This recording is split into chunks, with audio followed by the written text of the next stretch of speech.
दोस्तों नमस्कार, जय हिंद, जय भारत। मैं आपके अपने चैनल एम एजुकेशन सफर पर आशा करता हूं सभी लोग मंगलम होंगे, अपने अध्ययन कार्य में जुटे होंगे, जो आपने लक्ष्य तय किया है उसके प्रति समर्पित होंगे। दोस्तों, मैं आज आपको एक टॉपिक पढ़ाने जा रहा हूं जो विश्व स्तर के जो संगठन हैं उन सबके बारे में पढ़ाऊंगा। जैसे आज का मेरा जो टॉपिक है वो आसियान के बारे में है।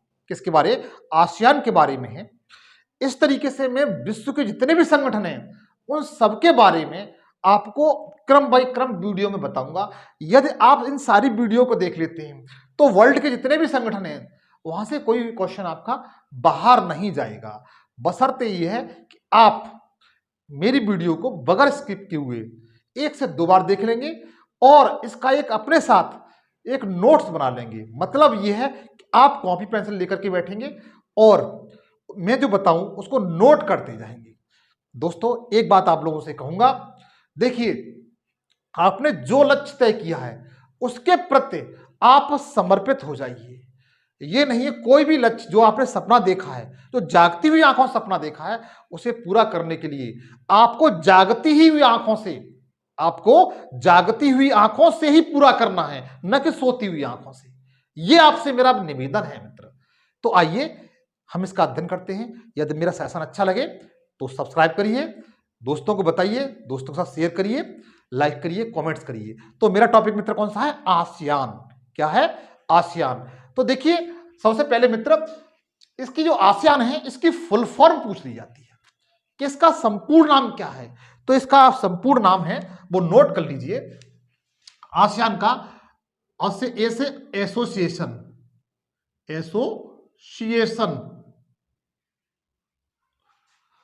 ऑफ साउथ ईस्ट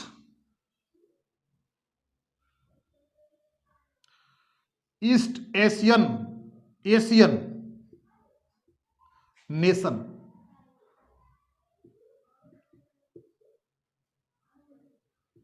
ये इसकी मित्र फुल फॉर्म है। अगर आपसे फुल फॉर्म पूछी जाती है कि आसियान की फुल फॉर्म क्या है तो अंग्रेजी पूछी जाती है तो अंग्रेजी में बताएंगे, Asian of south east Asian nation, association of south east Asian nation. फिर एक बार देखिए, association of south east Asian nation. मेरे साथ एक बार बोलिए आप, फिर मेरे साथ बोलिए, association of south east Asian nation. यदि आप इस तरीके से 2 से 3 बार बोलेंगे तो आपको याद हो जाएगी। ये साउथ ईस्ट एशियन मतलब ये जो संगठन है, यह संगठन जो दक्षिण पूर्वी एशियाई कंट्री है। कौन से? दक्षिण पूर्वी एशियाई कंट्री। जैसे आपने वर्ल्ड का मैप देखा होगा मित्र, जैसे मान के चलिए ये ईस्ट है, ये नॉर्थ है, ये वेस्ट है और ये साउथ है। इसमें जो सम्मिलित हैं वो दक्षिण और पूर्व, दक्षिण पूर्वी एशिया के जो जितने देश हैं वो इसमें सम्मिलित हैं। दक्षिण पूर्व एशिया के जो देश हैं वो इसमें सम्मिलित हैं। आप देखेंगे इसमें कौन कौन से देश सम्मिलित हैं वो आगे आपको बताऊंगा। इसको आप समझ गए। यदि इसकी हिंदी में फुल फॉर्म पूछी जाती है तो आप किस तरह बताएंगे? तो आप बताएंगे मित्र, दक्षिण पूर्व एशिया के देशों का या राष्ट्रों का संगठन। यह इसकी हिंदी रूपांतरण है। दक्षिण पूर्व एशिया के राष्ट्रों का संगठन, सार्क की फुल फॉर्म है ये हिंदी में। अच्छा मित्र, जब कोई राष्ट्र का गठन होता है, जब किसी संगठन का गठन होता है या बनता है, उस समय उसमें कुछ देश सम्मिलित होते हैं।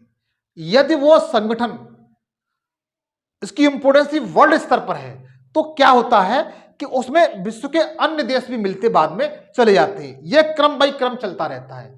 जैसे मान के चलिए शुरुआत में 5 देश सम्मिलित हैं और फिर यदि उसकी इंपोर्टेंस अच्छी है, विश्व में इसकी इंपोर्टेंस है, तो उसमें और कंट्री इस तरीके जुड़ जाते हैं, जुड़ते हुए चले जाते हैं।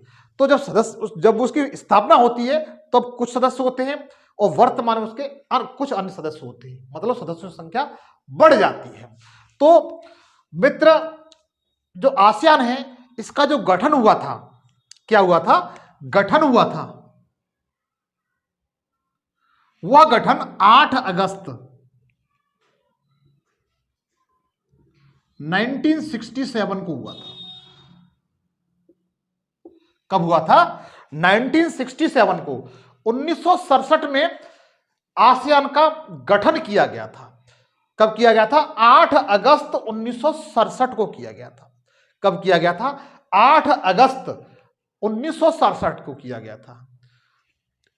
आप यह सोच लीजिए कि आपका कोई खास व्यक्ति है, फादर मदर, भाई बहन, उसकी डीओबी है, जन्म तिथि है, वो 8 अगस्त 1967 को है। उस तरीके से उससे जोड़ करके आप याद कर लीजिए इसको। इसलिए प्रतिवर्ष 8 अगस्त को आसियान अपना स्थापना दिवस मनाता है। इसलिए प्रतिवर्ष 8 अगस्त को आसियान जो सदस्य देश हैं वो अपनी स्थापना दिवस मनाते हैं। अच्छा मित्र, इसका जो मुख्यालय है, इसका जो मुख्यालय है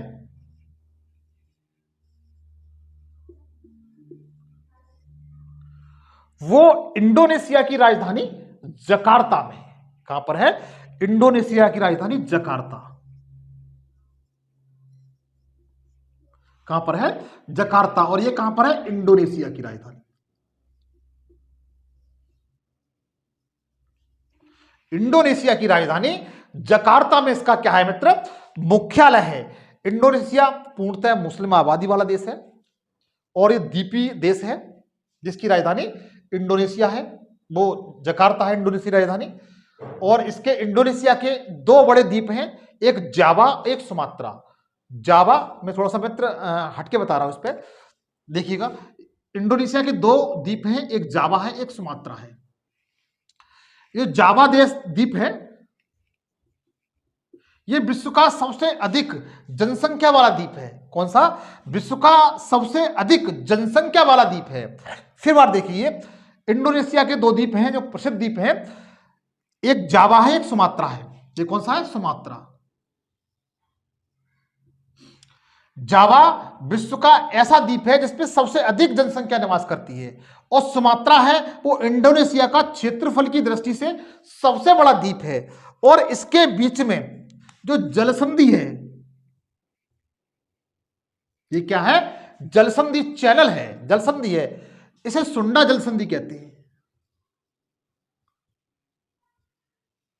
क्या कहते हैं मित्र? सुंडा जलसंधि कहते हैं। तो आप बता सकते हैं सुंडा जलसंधि किन 2 द्वीपों के मध्य है? जावा और सुमात्रा के मध्य। तो ये थोड़ा सा अलग पॉइंट हटके था, मैंने बता दिया आपको। अब देखिए, इसका मुख्यालय कहां पर है? इंडोनेशिया की राजधानी जकार्ता में है। इसका मित्र जो पहला शिखर सम्मेलन हुआ था, इसका आसियान का पहला शिखर सम्मेलन, अगला पॉइंट क्या है? इसका पहला शिखर सम्मेलन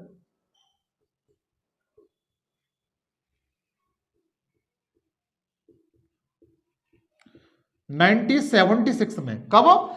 1976 में। इसका उल्टा कर दीजिए, इसकी स्थापना हुई थी उस वर्ष के जो लास्ट डिजिट है उसका उल्टा कर दीजिए। 1967 में इंडोनेशिया में एक शहर है वाली। कौन सा? वाली। वाली में हुआ था। कहां पर हुआ था? वाली में।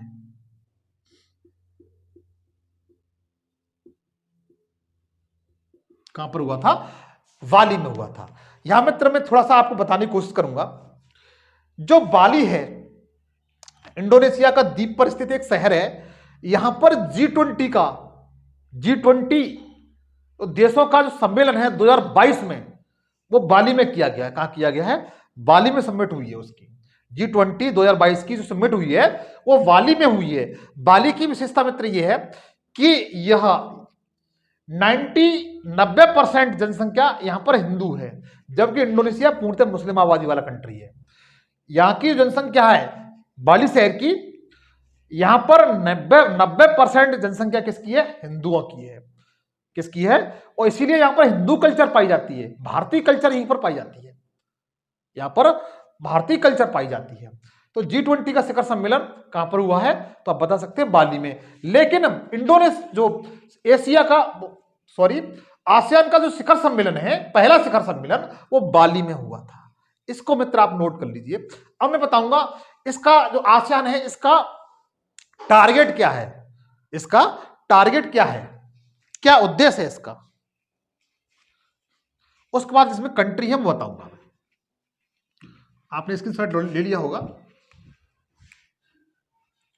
यदि आप ठीक से इसे 2 बार देख लेंगे तो मुझे वादा है, विश्वास है कि यहां से कोई क्वेश्चन आपका बाहर नहीं जाएगा। देखिए, हर कोई संगठन होता है, उसका गठन जो होता है उसके कुछ न कुछ उद्देश्य होते हैं जब वो उसका गठन किया जाता है। जैसे कोई भी कंडीशन है, हम लोग संगठन बनाएंगे तो उसके पीछे कोई ना कोई टारगेट बनाएंगे, होगा हमारा। कोई सोसाइटी का गठन करते हैं तो उसके पीछे कोई ना कोई टारगेट होता है, हमारा उद्देश्य होते हैं कि हमें इसके संगठन करने से, इसके गठन करने से हमारा ये बेनिफिट होगा। तो इस तरीके से इस आसियान का भी उद्देश्य था। क्या उद्देश्य है वो आप देखिएगा।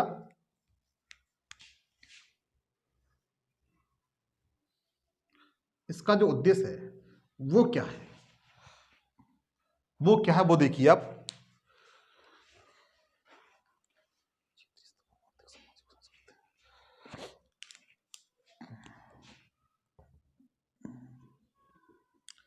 क्षेत्रीय स्तर पर आर्थिक, क्षेत्रीय स्तर पर आर्थिक, सामाजिक और सांस्कृतिक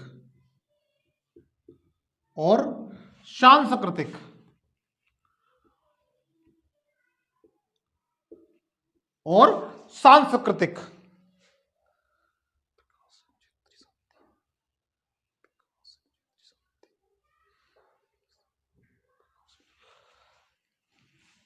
विकास एवं क्षेत्रीय शांति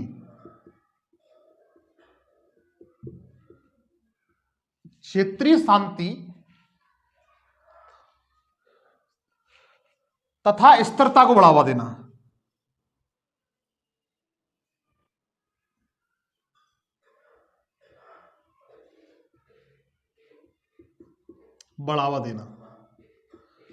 देखिए मित्र,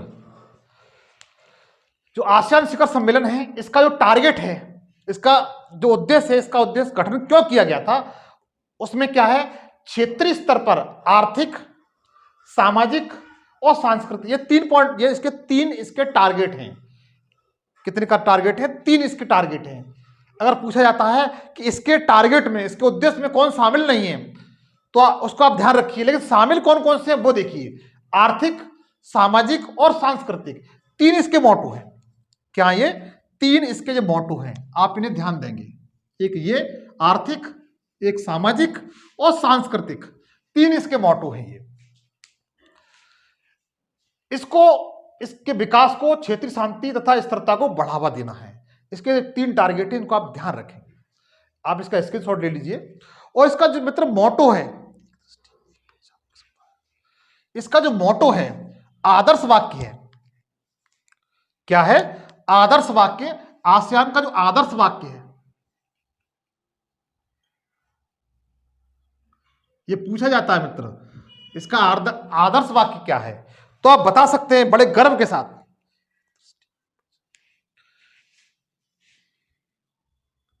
एक दृष्टि,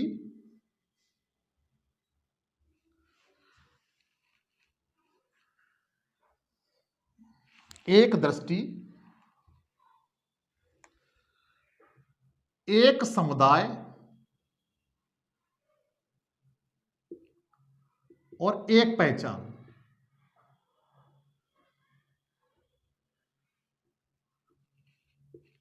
यह मित्र इसका मोटो है। इसका जो आसियान का आदर्श वाक्य है, इसका आसियान का आदर्श वाक्य है, एक दृष्टि एक समुदाय और एक पहचान, ये इसका आदर्श वाक्य है, इसका मोटो है, एक दृष्टि, एक समुदाय और एक पहचान। आप इसका मित्र स्क्रीनशॉट ले लीजिएगा।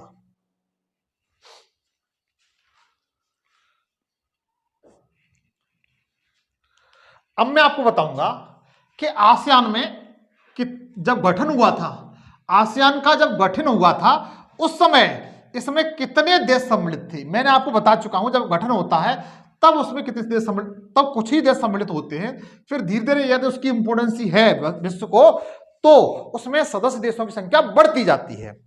जब इसकी स्थापना हुई थी, जब इसकी स्थापना हुई थी 1967 में 8 अगस्त, उस समय इसमें 5 सदस्य थे, 5 सदस्यों ने की थी, मिलकर की थी।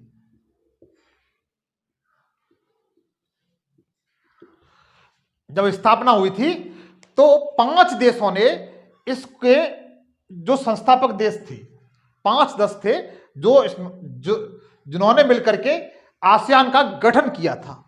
वो कौन कौन से थे? देखिए, थाईलैंड पहला कौन सा था, फाउंडर कंट्री कौन सा था? थाईलैंड। उसके बाद इंडोनेशिया,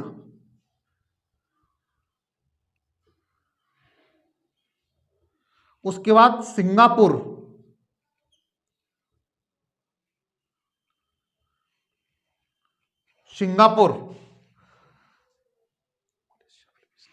उसके बाद मलेशिया और 5वें नंबर पर है आपका मलेशिया हो गया।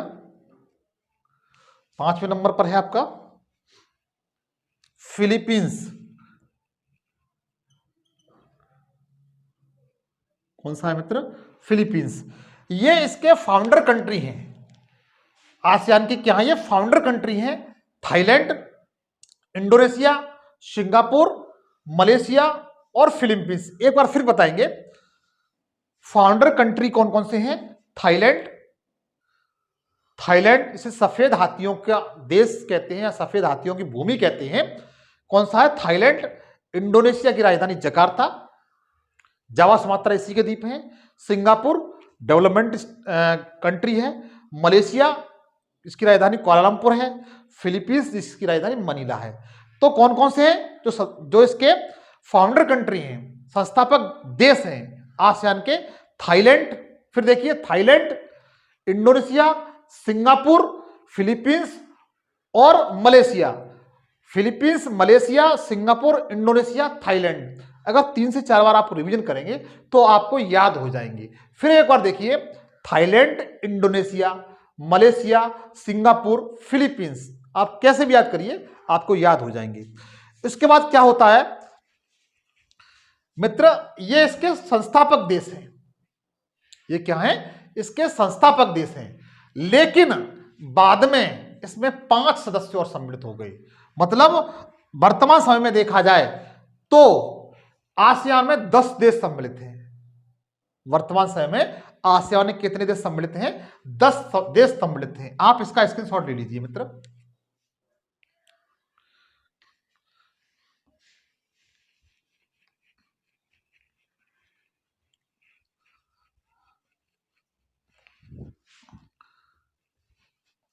देखिए, वो मैंने आपको संस्थापक कंट्री बताए। अब जो 10 देश हैं उनको मैं आपको ट्रिक के माध्यम से याद कराऊंगा। कैसे याद कराऊंगा? ट्रिक के माध्यम से याद कराऊंगा। थोड़ा अलग हट के लिखना पड़ेगा। यहां पर 10 देश हैं, जो 10 देश हैं उन्हें ट्रिक के माध्यम से आपको याद कराऊंगा। इसकी ट्रिक है, 10 देश आपको बहुत आराम से याद हो जाएंगे।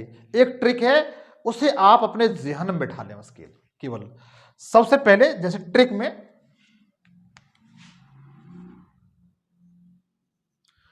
BPL क्या है? बीपीएल एक टीवी चलती थी। क्या चलती थी? टीवी चलती थी, टीवी।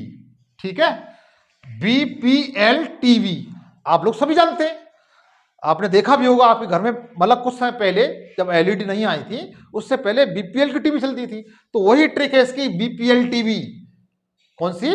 BPL TV. फिर सीएम, सीएम, सीएम भाई टीवी देखते होंगे तो उसमें सीएम अपने राज्य के बारे में अपने राज्य के देखते होंगे कि हमारा सीएम कौन है। फिर उसके बाद क्या है? SIM, S I am, S I am. ये इसकी पूरी ट्रिक है, BPL TV CM SIM, BPL TV CM SIM, S I am. तो देखिए इसके जो 10 कंट्री हैं वो आपको लिखाता हूं, आपको इसके माध्यम से याद हो जाएंगे। बी से होता है बुर्नेई, बुर्नेई। कौन सा? बुर्नेई। पी से क्या होता है? फिलीपींस।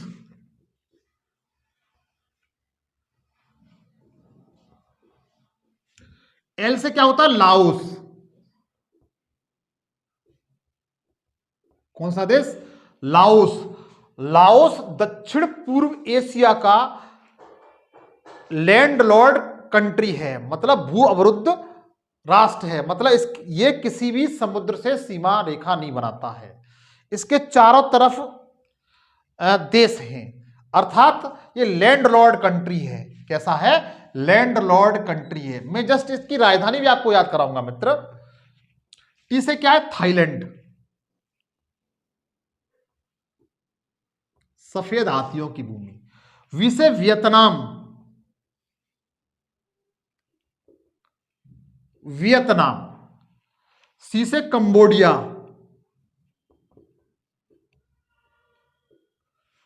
एम से म्यांमार, से पुराना नाम बर्मा था। क्या था? बर्मा था।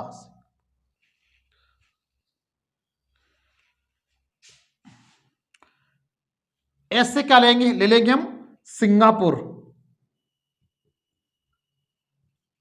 क्या ले लेंगे? सिंगापुर।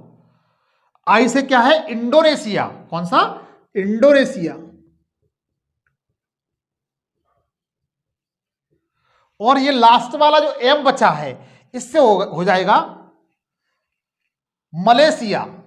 कौन सा? मलेशिया। आपको शायद दिखाई दे रहे हो, तो एक बार रिवीजन करिए। मैंने इसकी जो ट्रिक बताई, BPL TV CM SIM, BPL TV CM SIM. तो बी से क्या है? बुर्नेई। बी से क्या है? फिलीपींस। बी से क्या है? बुर्नेई। बी से क्या है? फिलीपींस। एल से क्या है? लाओस, लैंडलॉर्ड कंट्री दक्षिण पूर्व एशिया का। टी से क्या है? थाईलैंड। वी से क्या है? वियतनाम। सी से क्या है? कंबोडिया। एम से क्या है? म्यांमार। एस से क्या है? सिंगापुर। आई से क्या है? इंडोनेशिया। उसके बाद एम से क्या है? मलेशिया। यदि आपको 3 से 4 बार इसको याद कर लेंगे इस ट्रिक के माध्यम से, तो यह बहुत बखूबी तरीके से आपको याद हो जाएगा। एक बार इसकी कैपिटल और मित्रों लिखाता हूं आपको, इनकी राजधानी और लिखाता हूं मैं आपको, क्योंकि राजधानी याद करना बहुत जरूरी है।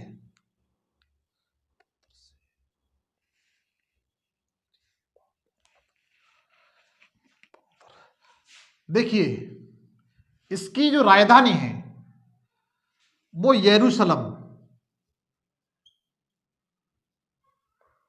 के साथ आपको दे सकता है बंदर, बंदर, बंदर शहरी बागवान, बंदर शहरी बागवान।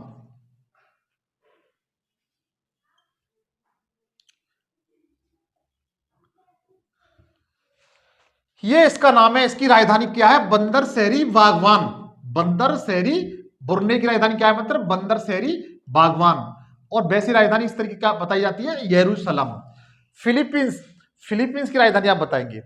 फिलीपींस की राजधानी क्या है? फिलीपींस की राजधानी मतलब मनीला। अच्छा ये बताइए, मनीला में एक संस्थान है जो विश्व प्रसिद्ध है, मैं बताता हूं। मनीला में जो संस्थान है जो विश्व प्रसिद्ध है वह है अंतर्राष्ट्रीय चावल अनुसंधान केंद्र। अंतर्राष्ट्रीय चावल अनुसंधान केंद्र कहां पर स्थित है? तो आप बता सकते हैं मनीला में। कहां पर? मनीला में। चलो लिख देता हूं मैं, अंतर्राष्ट्रीय चावल अनुसंधान केंद्र।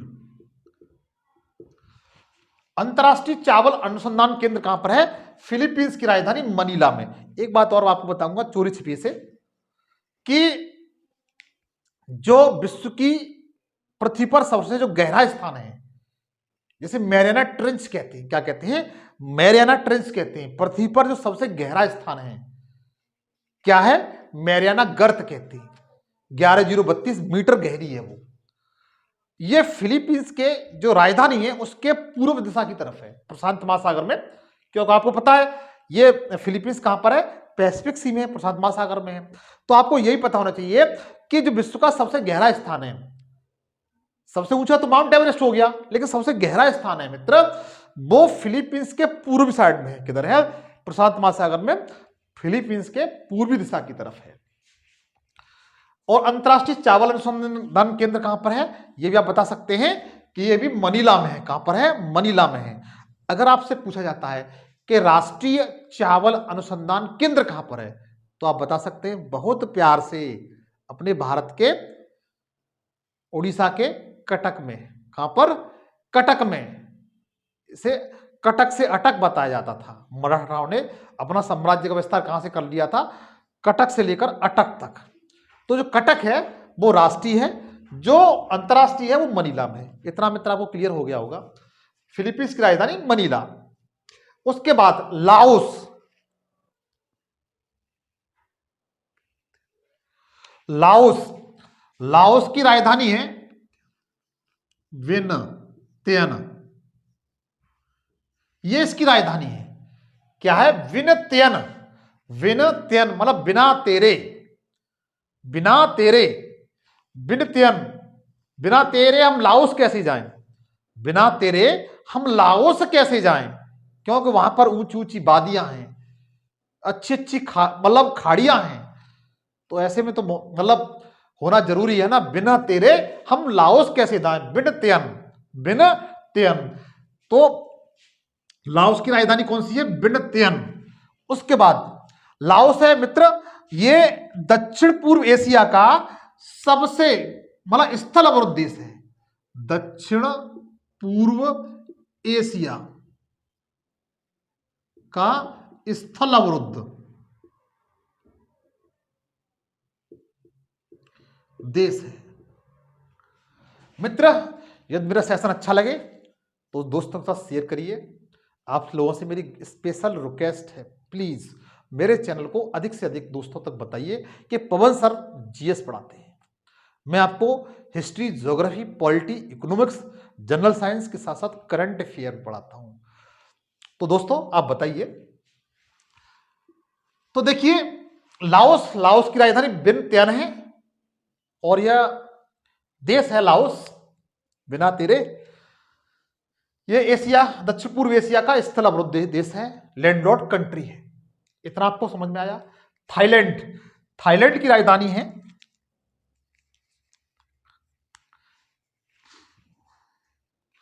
थाईलैंड की राजधानी बैंकॉक है। कौन सी है मित्र? बैंकॉक, जिसे सफेद हाथियों की भूमि कहते हैं। क्या कहते हैं मित्र? सफेद हाथी। इस देश को कहते हैं, शहर को नहीं, राजधानी को नहीं, थाईलैंड को सफेद हाथियों की भूमि।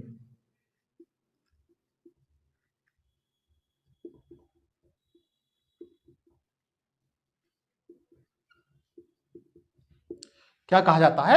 सफेद हाथियों की भूमि कहा जाता है। अब देखिए हम लोग आते हैं वियतनाम पर। कहां पर आते हैं? वियतनाम पर आते हैं। वियतनाम की राजधानी कहां है? हनोई। कहां पर है मित्र? हनोई है।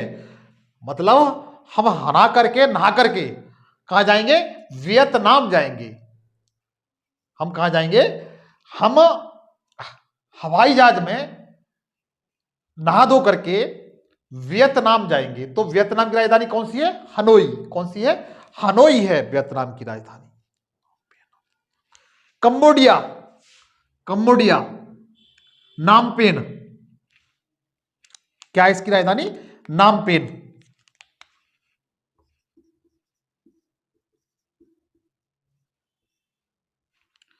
नामपेन। भाई आप पेन से नाम लिख लोगे तो कंबोडिया भी लिख सकते हैं।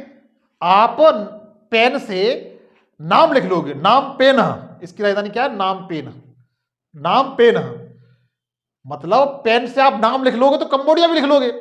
कंबोडिया लिखने में कौन सी परेशानी है आपको? जब पेन से आप नाम लिख सकते हैं तो कंबोडिया भी लिख सकते हैं। तो कंबोडिया की राजधानी कौन सी है? नामपेन। मित्र आप इन्हें एक दो बार रिवीजन करेंगे तो आपको सब याद हो जाएंगे। अच्छा, उसके बाद म्यांमार आते हैं। अच्छा, आप लोग ये बताइए, भारत और म्यांमार के बीच में जो एक पर्वत श्रृंखला है, जो हिमालय का ही भाग है, उसको किस नाम से जाना जाता है? आपसे मेरा ये क्वेश्चन है कि भारत और म्यांमार, मतलब बर्मा, पूरा नाम क्या था म्यांमार का? वर्मा, के बीच में एक पर्वत श्रृंखला है जैसा हिमालय का विस्तृत रूप है, उसे किस नाम से जाना जाता है? उसे किस नाम से जाना जाता है? आप कमेंट्स करके मुझे प्लीज बताइए। ये मेरा आपसे क्वेश्चन है। अच्छा, इसकी जो राजधानी है वो मैं बता देता हूं। इसकी राजधानी है इसकी जो राजधानी है, नई राजधानी बनी है नायपीड़ा।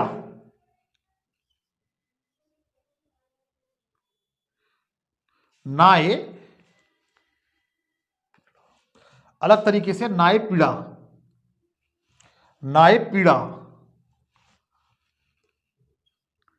नाय अलग अलग है मित्र। ये है अलग अलग नाम है इसका, नायपीड़ा।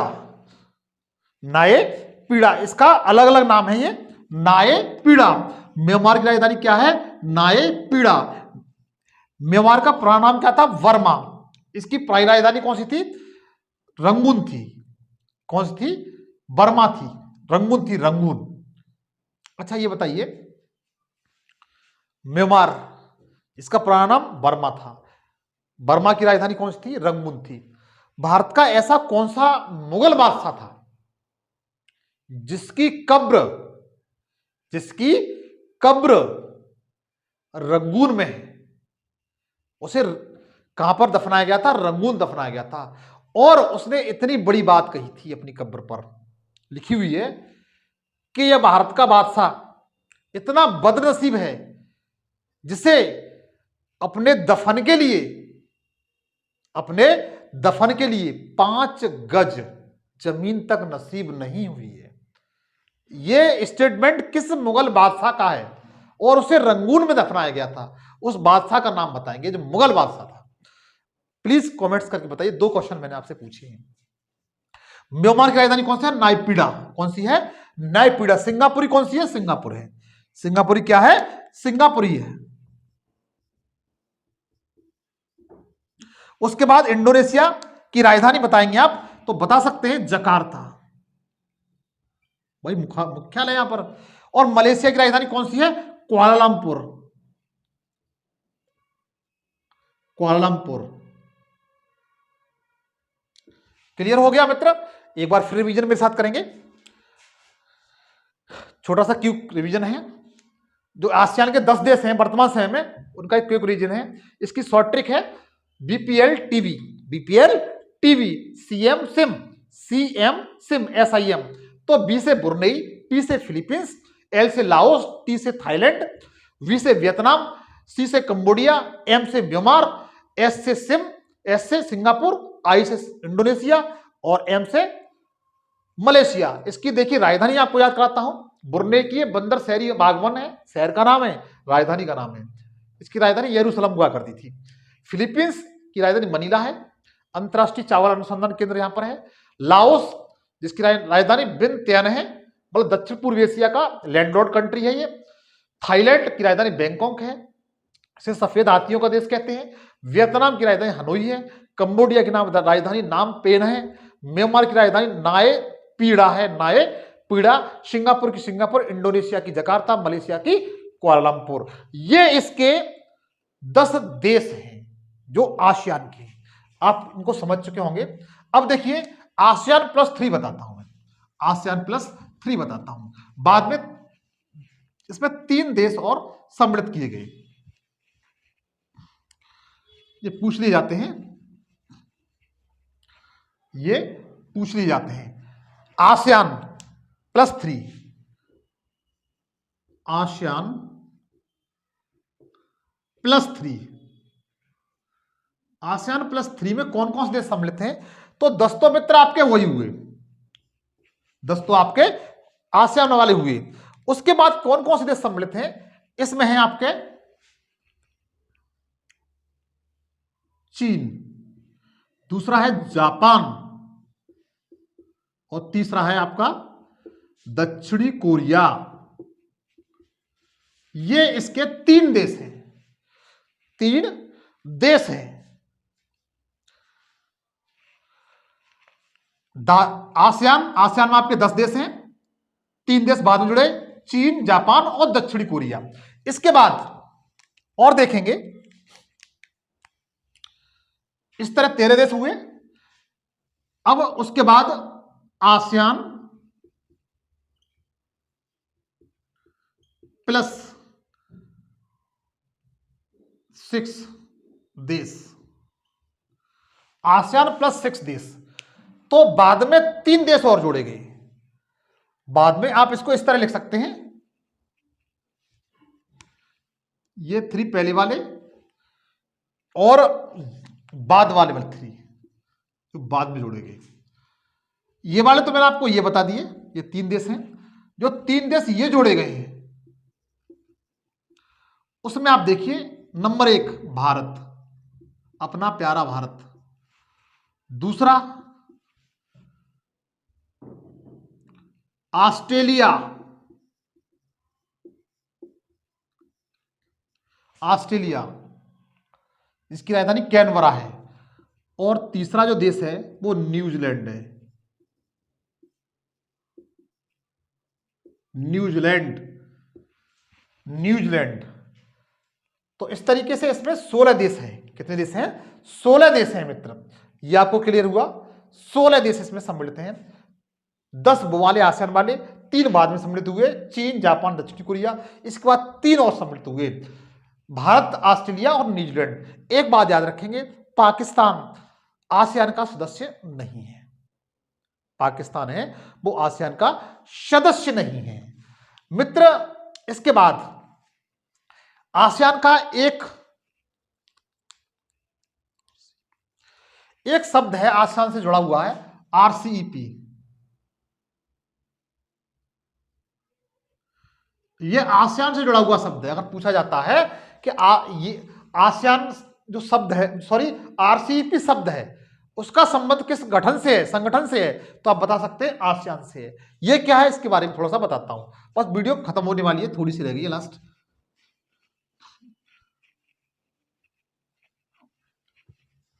पहले नंबर, आरसीईपी की फुल फॉर्म पूछ ली जाती है।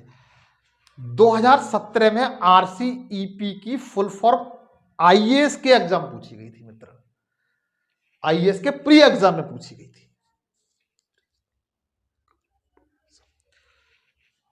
इसकी फुल फॉर्म होती है रीजनल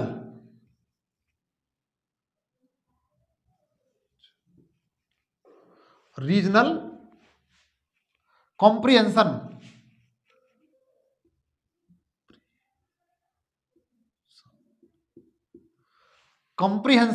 इकोनॉमिक्स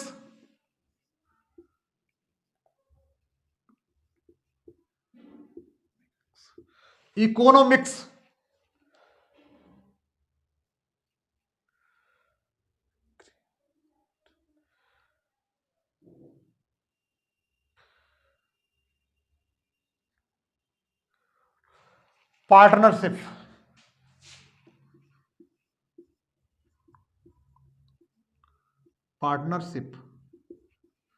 ये इसकी फुल फॉर्म होती है, regional comprehension economics partnership. RCEP की फुल फॉर्म क्या होती है? Regional comprehension economics partnership. Exam पूछी जा सकती है, आप एसएससी सीजीएल तक का कोई एग्जाम देते हैं तो उसमें पूछने की संभावना बनी रहती है। मतलब आरसीईपी की full form regional comprehension economics partnership इसकी फुल फॉर्म है। मित्र, जो 2020 में 19-20 में इसका जो सम्मेलन हुआ था, अच्छा यहां पर आपको ये एक बात और बताने की कोशिश करूंगा, आसियान का जो सम्मेलन है वो एनुअल सम्मेलन होता है। कैसा होता है? एनुअल सम्मेलन। क्या सम्मेलन होता है? एनुअल। एनुअल मतलब होता है साल में 2 बार, वर्ष में 2 बार, वर्ष में 2 बार इसका सम्मेलन होता है। एनुअल 2 बार सम्मेलन होता है। तो इसका 2019-20 में सम्मेलन हुआ था, उसमें आरसीईपी पर हस्ताक्षर करने की भारत की जब बारी आई तो इस पर हस्ताक्षर करने के लिए भारत ने मना कर दिया था। क्योंकि, और ये जकार्ता में हुआ था शायद, क्योंकि ये जो समझौता है, आरसीईपी समझौता है, इसमें जो शर्तें थी वो भारत के अनुकूल नहीं थी, भारत के नागरिकों के अनुकूल नहीं थी, प्रतिकूल थी। इसलिए भारत था, न्यूजीलैंड था और ऑस्ट्रेलिया था, इन देशों ने इस पर हस्ताक्षर करने से मना कर दिया था। तो यह क्वेश्चन पूछा जा सकता है, इसकी फुल फॉर्म पूछ ली जा सकती है, आप उसको ध्यान रखिए। इसका जो वर्ष में 2 बार मतलब होता है, सम्मेलन होता है। अब जो 2022 में इसका जो 40वां सम्मेलन होगा वो कंबोडिया में होगा। कहां पर होगा? कंबोडिया में। कहां पर होगा मित्र? कंबोडिया में होगा। 40वां शिखर सम्मेलन है इसका, वह कंबोडिया में आयोजित किया जाएगा। दोस्त मित्रों, यदि मेरा सेशन आपको अच्छा लगता है तो प्लीज आप लोगों से फिर कहूंगा मैं कि आप मुझे भाई, दोस्त या गुरु जो भी मानते हैं, मेरे चैनल को अधिक से अधिक सब्सक्राइब करिए, शेयर करिए, लाइक करिए, कमेंट्स करिए। आज के लिए इतना ही। धन्यवाद। Thank you watch.